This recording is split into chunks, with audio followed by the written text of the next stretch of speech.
from Abuja.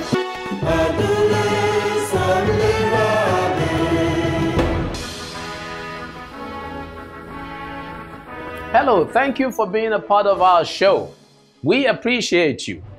I'm Magnus Kpakol, and this is Magnus Kpakol GVA, Global Views Africa. As you know, it's all about how we can raise the level of living. That's what it's all about.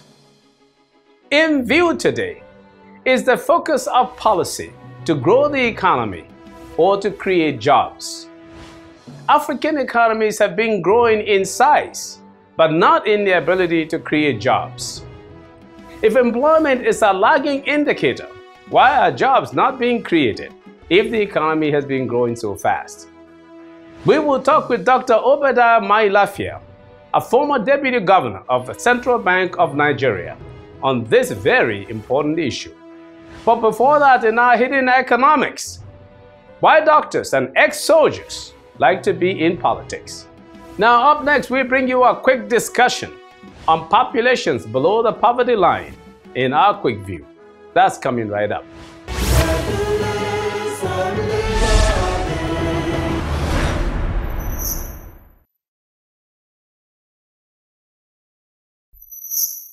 Definitions of poverty vary considerably among nations. For example, rich countries generally employ more generous standards of poverty than poor nations. In this connection, which of the following countries is not in the top 10 in ranking populations below the poverty line? Zimbabwe, Nigeria, Haiti, and Niger. Which of the following countries is not in the bottom 10 in ranking populations below the poverty line? Taiwan, Tunisia, China, and the United States of America. Stay with us for our answers coming up shortly. Still in view, growing the economy or creating jobs. What should policy target? But up next in our hidden economics, doctors and ex-soldiers in politics. We revisit the issue.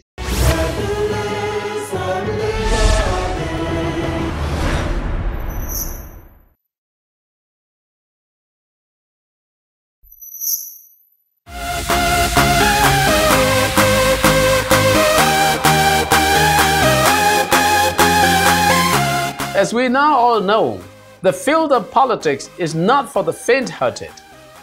It is not for the people who cannot stand the sight of blood. It is the arena in which you may have to bleed. As a matter of fact, most politicians describe politics as this game of politics.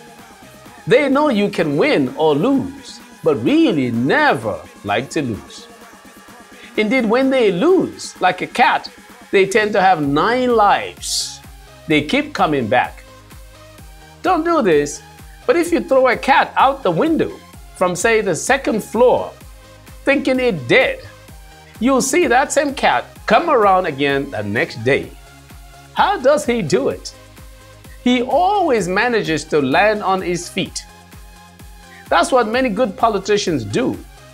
Never write them off. They always find a way to come back. Indeed, Luiz Inácio Lula da Silva, former president of Brazil, was known as an eternal candidate because he had run for president 3 consecutive times before winning in 2002. Well, like a very well-known figure in Nigeria.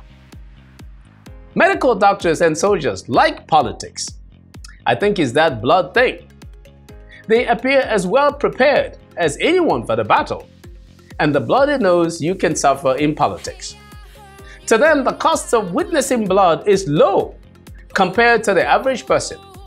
So any political gains seem huge to them, since the cost of a political blood nose is so low. So when they come for your vote, tell that doctor and the old soldier that if you want to represent us, be sure that you are ready to take that bloody nose even after you have got into office. Let them tell you that their training makes them the best prepared to fight for you. always our hidden economics for you.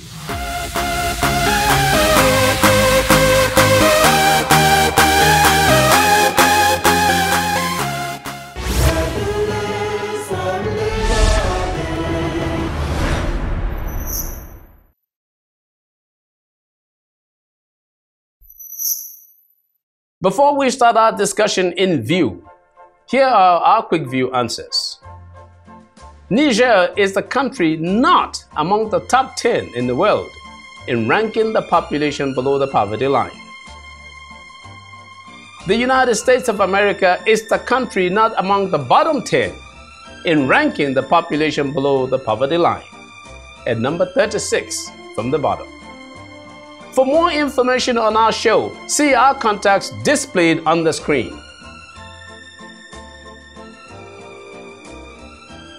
The poverty rate remains high in Africa at around 50%. Most pundits believe that a rapid rate of economic growth will solve this problem, as has been experienced in China.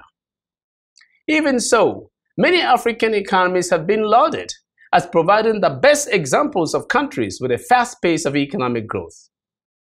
Unfortunately, this has mostly been fruitless growth, as joblessness among the youth in Africa has reached alarming proportions. Therefore, should the target for policy be economic growth or job creation? To discuss this, we have Dr. Obadiah Mailafia. Dr. Obadiah Mailafia was a special advisor to the president on economic and policy matters after serving as a deputy governor of the Central Bank of Nigeria. Before that, he had served in many key positions around the world, including being chief of staff of the 80-member African, Caribbean, and Pacific Group of States, ACP, based in Brussels, Belgium. Please join me in my discussion with Dr. Mailafia.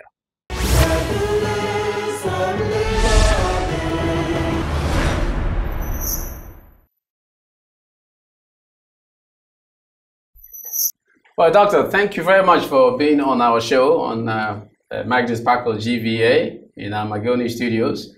We're very happy to have you. Thank you so much, Magnus. Yes. It's a great pleasure to see you again. Thank you very much. I've watched several of your shows and I appreciate them very much. Please keep the flag flying. Thank you very much. I appreciate that. Appreciate it. Now, well, today we're going to be looking at, we've always said that Africa is rising. These things have been written about how there are many African countries that are growing at a very fast rate.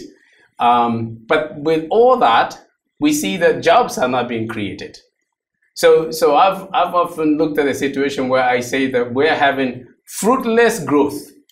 That is, we have economic growth, but there is no fruit in it. We're not creating jobs because that's what the people want. So our discussion is, what should policy be targeting? Should policy be looking at how to grow the economy, get a large economy, say like in Nigeria now, say we can say that we're the largest economy in Africa, or should we be targeting jobs? And if that's the case, what sets of policies will we need to put together to be able to do that, where we're targeting either the GDP in size or in growth, or we're just straight out targeting employment? Well, thank you for that question. I grew up in a small farming village, missionary farming village in the middle belt of Nigeria. And I like the analogy you made between a tree that is not fruitless growth. Yes. It's like in those days that when you applied fertilizer, if you put too much fertilizer, you might have the plant grow very tall, but it will produce nothing.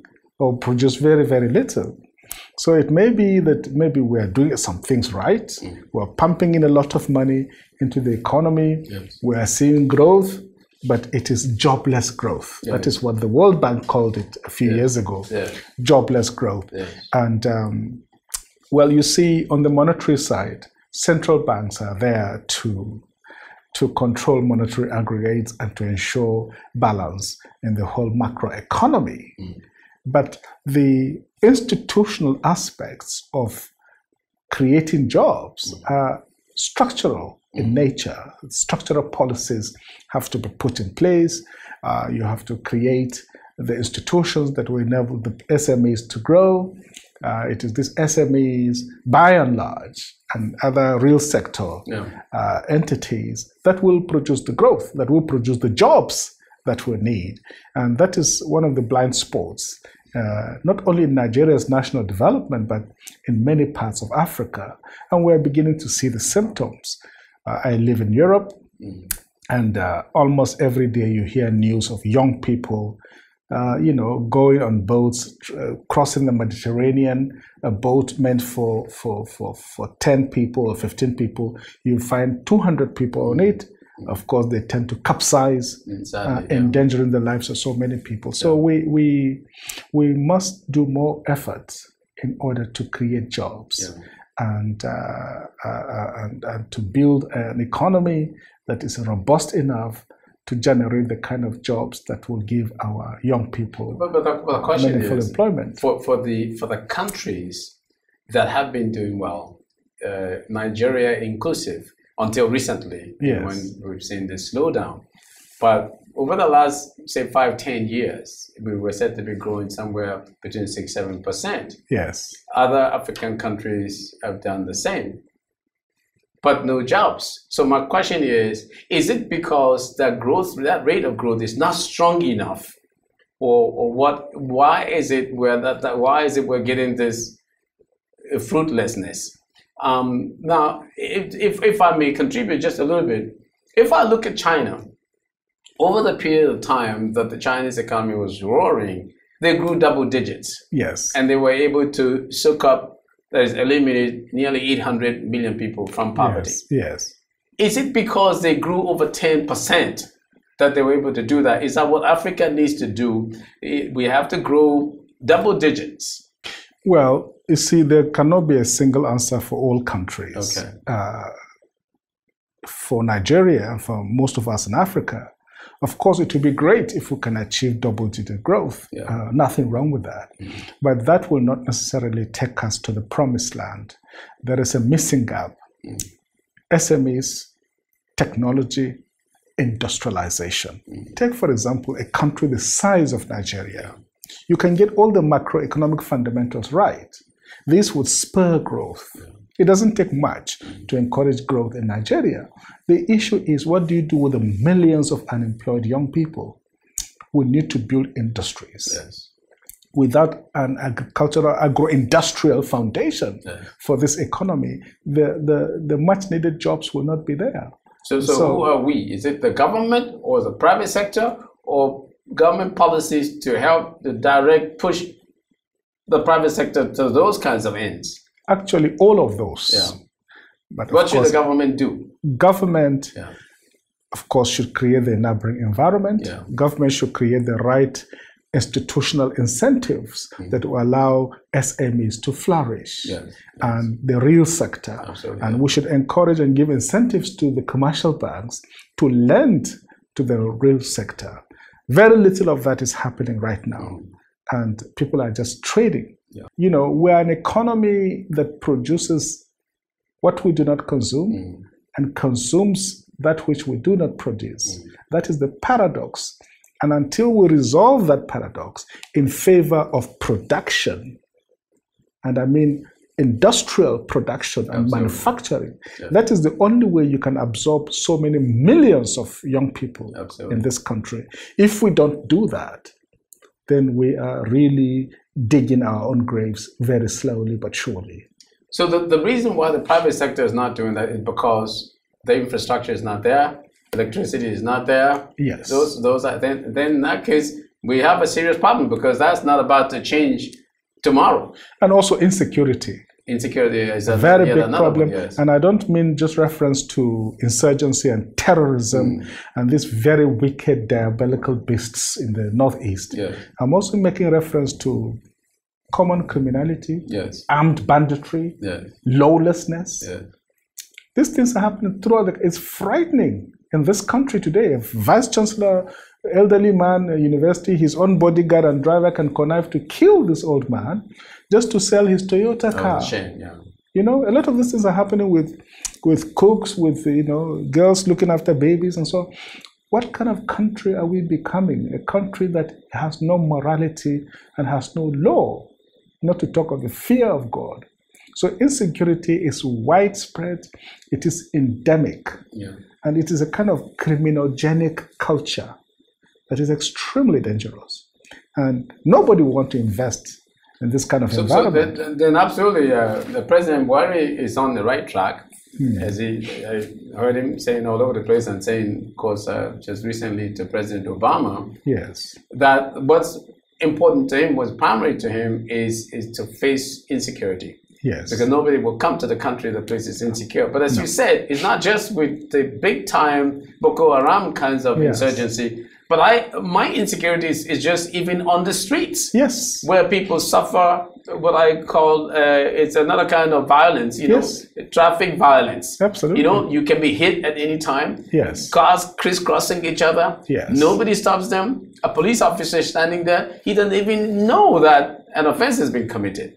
So the little simple things like this, you know, are causing problems, cause people not to perhaps want to invest in the place. Well, I think you are being generous to call them simple problems, but they are symptoms of a deep-seated malady. It will shock you to realize that Nigeria has the worst carnage record in history. In the world, I wouldn't say in history, in the world, but currently today, in the world. Our roads are the most dangerous on earth. I can imagine and this is that. because right from the late 70s, when some cartels decided to kill the railways so that their own trucks will be moving all over the country, they really sold us down the drain. And of course, what happened was that the railways were killed. They are the safest means of transportation, the cheapest. Once the railways were killed, trucks were all over the road, the roads were choked up, and no matter how good they are, with that number of trucks that we have on these roads, there's no way the roads can last. So you have bumps all over the place. And with the collapse of institutions, nobody actually does a driving test. Nobody goes through any training to acquire a driving license. A lot of people can't even read and write. You stay at home and they bring it to you for a bribe. It doesn't happen anywhere else in the world except Nigeria. So those kind of people, you know, once they can put the ignition, they can kickstart the car, they believe they are drivers. They know absolutely no laws. Some of them can't even read. So these are the kind of people who are on the roads. And so the effect is terrible. Absolutely. There's almost nobody in Nigeria whose families, either long distance or close, have not been involved in a road accident. It is a terrible tragedy. Let me kind of segue into this, you know, get from that road now, let's drive into the central bank. Sure. You know, where you know a thing or two about. You were Deputy Governor of the Central Bank of Nigeria. Of course, you've worked in various other capacities around the world, the African Development Bank, ACP, all over the place. Thoroughbred professional economist. Thank you. Now we're talking about adjusting interest rates, at least the monetary policy rate in Nigeria. What is that going to do? Because I hear talk about that. If the economy is weak, if you know people are not sure that they can get returns, if there's insurgency, if there's insecurity, and we perceive weakness, absent serious, strong fiscal policies, then we lower interest rate. Now, of course, when you talk to central bankers, I'm not sure if you say the same thing. They say, no, we're not lowering interest rates. We are just being indicative. You know, this is a monetary policy rate. But pointing it down, would that cause, is that doing anything for activity? Well, to some extent, it would. I mean, when the economy is overheating, it makes sense to raise the monetary policy rate, and whenever there's need to dampen things a bit, you can lower it. These are the classic tools of the business. But in our context, we have to worry a lot about other things as well. There are all sorts of leakages in the economy that tend to defeat the goals and objectives and instruments of monetary policy. Yeah. And the fact that actually only 30% of Nigerians have any bank accounts. So the impact, as far as we are concerned, will affect just a small percentage of the population. So monetary policy is blunt to some degree, absolutely. Not quite as exactly, okay, yeah. Not quite as effective as it would be. Yeah. So we need to monetize the economy as much as possible. We need to close up the parallel markets and ensure that we have a fully functioning modern financial economy, such that once you apply the tools, they are likely to have the desirable effect. So it's a very complicated issue. In our own environment, monetary tools might not be enough. You have to complement that with effective fiscal policies.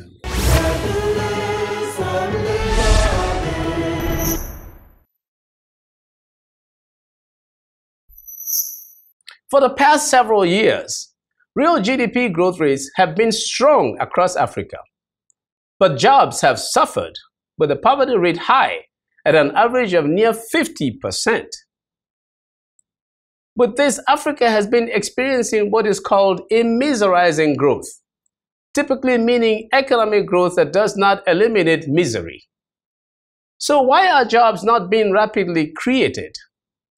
The reason to me is simple. The 5% average real GDP growth rate across sub-Saharan Africa is simply not strong enough. It is creating jobs, all right, but it is not creating jobs fast enough to strongly outpace the growth in population, which is at about 2.5%. This means that real per capita GDP growth rate in Africa is only about 2.5%. That's just not good enough to create jobs and raise the level of living. The potential for strong economic growth exists in Africa because a demographic dividend exists, since about 70% of Africans are under 35 years of age. However, this could also portend a demographic disaster if this population is not appropriately engaged and they become free radicals. Now, back to the seemingly impressive economic growth rate of 5%. Well, over 30% of the growth has been driven by increases in resource and commodity prices. For example, oil prices rose from less than $20 a barrel in 1999 to more than $145 a barrel in 2008. Prices for minerals, grains, and other raw materials have also soared during this period due to rising global demand. Unfortunately, benefits from commodity and natural resource revenues don't transmit quickly to average citizens and have not helped much in creating jobs because policy across Africa has failed to force foreign buyers of African raw materials to invest and refine the raw materials in Africa. And in addition, poor governance often undermines the strength of the benefits. Manufacturing in Africa is being decimated by cheap imports from China and other Asian countries. What Africa must note is this: our jobs are being shipped out every time we export unprocessed goods. If African policymakers want to see a robust labor market, then at least 50% of the natural resources and commodities being shipped out would have to be processed in Africa. The processing activity with its strong and positive spillover results is the engine we need for driving Africa into a great era of promise, job growth, and prosperity. I'm Magnus Kpakol, and that's my view.